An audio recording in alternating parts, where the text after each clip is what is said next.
Bismillahirrahmanirrahim. Assalamualaikum warahmatullahi wabarakatuh. Alhamdulillah, bersyukur kita ke hadirat Allah Subhanahu wa taala kerana pada kali ini, pada saat dan ketika ini, kita bertemu kembali dalam usaha untuk kita sama-sama memperelokkan bacaan Al-Quran kita mengikut makhraj dan juga sifat huruf yang telah ditetapkan melalui lisan mulia baginda Nabi sallallahu alaihi wasallam. Jadi tuan-tuan dan puan-puan yang dirahmati Allah sekalian, pada malam ini kita akan sambung contoh bacaan pada awal surah yang dimulai dengan huruf-huruf hijaiyah, yang mana ia juga dikenali sebagai huruf-huruf rahsia dalam Al-Quran yang terdapat pada 29 awal surah,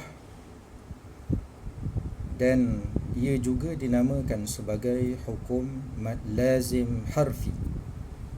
Mad lazim harfi sama ada mad lazim harfi muthaqqal ataupun mad lazim harfi mukhaffaf.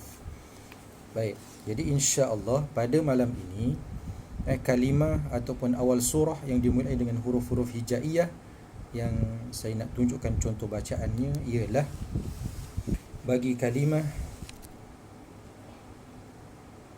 Tasin. Bagi kalimah Tasin. Baik. Jadi tuan-tuan dan puan-puan yang dirahmati Allah sekalian, kalau kita lihat Tasin ini antaranya terdapat pada surah An-Naml. Surah An-Naml. Jadi pada satu surah ini sahaja yang terdapat kalimah Tasin. Jadi seperti biasa, kalau kita lihat Tasin ini ada dua huruf hijaiyah. Yang pertama huruf Ta dan yang kedua huruf Sin. Jadi ada dua huruf, yang mana seperti biasa kaedah untuk kita menyebut huruf-huruf ini adalah berdasarkan ejaan huruf-huruf tersebut. Itu yang pertama. Yang kedua, di dalam Al-Quran Rasam Uthmani, di mana dua huruf ini yang mana yang dimaksudkan dengan bacaan awal surah yang kita perlu panjangkan dengan qadar 6 harakat ialah pada huruf-huruf yang dieja.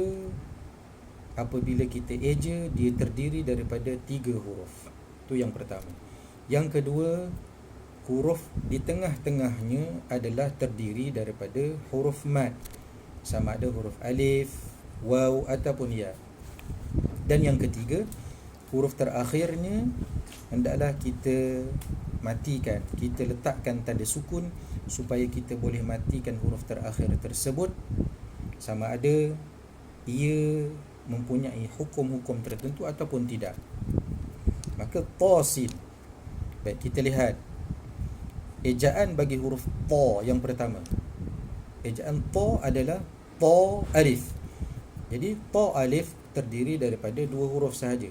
Maka jangan lupa, apabila awal surah yang dimulai dengan huruf hijaiyah yang kita eja terdiri daripada dua huruf, maka ia adalah terdiri daripada hukum mad asli thunai. Jangan lupa tuan-tuan dan puan-puan ya, seperti mana saya terangkan sebelum. Maka ta itu hendaklah kita baca 2 harakat sahaja. Ta. Dan ta salah satu huruf isti'la yang perlu kita tafkhimkan, kita baca dengan tebal. Tambahan, selepas huruf ta yang berbaris di atas itu terdapat huruf mad alif, maka lebih-lebih lagi kita perlu tafkhimkan dia, tebalkan dia. Ta. Jadi ta itu baca 2 harakat sahaja. Kemudian kita pergi kepada huruf yang kedua, iaitu huruf sin. Huruf sin, kalau tuan-tuan dan puan-puan lihat, ejaannya adalah terdiri daripada 3 huruf. Yang kedua, huruf yang di tengah-tengahnya, sin, ya, nun. Huruf yang di tengah-tengah itu adalah terdiri daripada huruf mad. Apa bukti ya tu huruf mad? Buktinya ialah ya itu bertanda sukun. Itu Itu yang pertama. Yang kedua, huruf sebelumnya berbaris di bawah. Jadi kalau huruf ya, huruf mad ya sebelumnya berbaris di bawah, maka di situlah antara bukti ya itu huruf mad. Dan huruf nun itu hendaklah kita matikan. Jadi bila kita baca sin,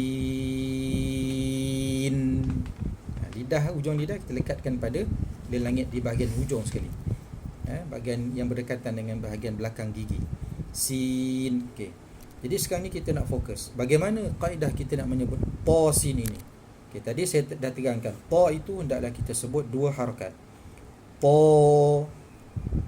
ta, dua harakat sahaja. Maka sin, jangan lupa yang hendak kita panjangkan disebabkan dia adalah terdiri daripada hukum mad lazim harfi, yang mana qadar harakatnya adalah 6 harakat. Jadi jangan lupa yang perlu dipanjangkan harakat tu ialah pada bunyi si. Maknanya ejaan sin kan sin ya nun, maka si itulah hendaklah dipanjangkan 6 harakat. Jadi bila kita baca ta sin, okey, sekali lagi ta sin. Jadi bagi awal surah An-Naml, ayat yang pertama, sebab dia adalah awal surah, maka itulah kaedah bacaannya. Jadi saya ulang sekali lagi, ta sin. Aywa, jadi selesai kalimah yang pertama untuk malam ni. Yang kedua, kita ambil awal surah yang terdapat padanya ta sin juga, cuma ada tambahan huruf seterusnya, huruf yang ketiga, iaitu huruf mim. Maka ta dan sin, ta kaedah yang sama, dua harakat sahaja, sebab dia terdiri daripada dua huruf apabila kita eja. Yang kedua huruf sin, sin ya nun, maka perlu dipanjangkan dengan qadar 6 harakat. Sebab apa? Jangan lupa sebab dia eja terdiri daripada 3 huruf. Huruf di tengah-tengahnya terdiri daripada huruf mad. Cuma di sini ada sedikit penambahan. Okay, tadi kita baca untuk surah An-Naml, kita baca ta sin. Jadi si itu kita baca 6 harakat. Okay, kemudian ada satu tambahan huruf pada antaranya pada awal surah Asy-Syu'ara, kemudian surah Al-Qasas. Itu antara surah-surah yang terdapat kalimah ta sin mim. Tadi ta sin tadi surah An-Naml. Sekarang ni kita nak tengok pada ta sin dan mim. Maka ta sin mim, ta seperti mana saya terangkan pada surah An-Naml tadi. Kemudian yang kedua untuk sin, okey, kita perlu baca dengan kaedah yang berbeza dengan awal surah An-Naml. Pada surah Asy-Syu'ara contohnya, maka sin itu bila kita tengok, kita eja sin ya nun, nun tu jangan lupa hendaklah kita letakkan tanda sukun. Jadi di situ bila kita eja, di situ terdapat satu hukum, iaitu nun tu mati. Maka nun mati bertemu dengan huruf seterusnya adalah mim. Maka nun mati jumpa mim, hukumnya ialah idgham. Dan kaedah bacaannya ialah bila kita baca sin pada awal surah Asy-Syu'ara, pada awal surah Al-Qasas, bagi ta sin mim ialah begini. Okey, saya tunjukkan contoh. Ta sin mim. Okey, saya tunjukkan sekali lagi. Ta sin mim. Jadi pertemuan ejaan sin dan mim kita hendaklah rapatkan bibir, kerana ejaan huruf sin, nun mati, sin ya nun, nun itu hendak ada letak tanda mati, kemudian bertemu dengan mim, hukumnya idgham. Jadi kaedah idgham ialah bila nun mati jumpa mim, hendaklah dirapatkan bibir. Jadi untuk kali ini dua kalimah yang kita telah saya telah tunjukkan contoh, mudah-mudahan memberi manfaat kepada tuan-tuan dan puan-puan. Jumpa lagi insya-Allah. Assalamualaikum warahmatullahi wabarakatuh.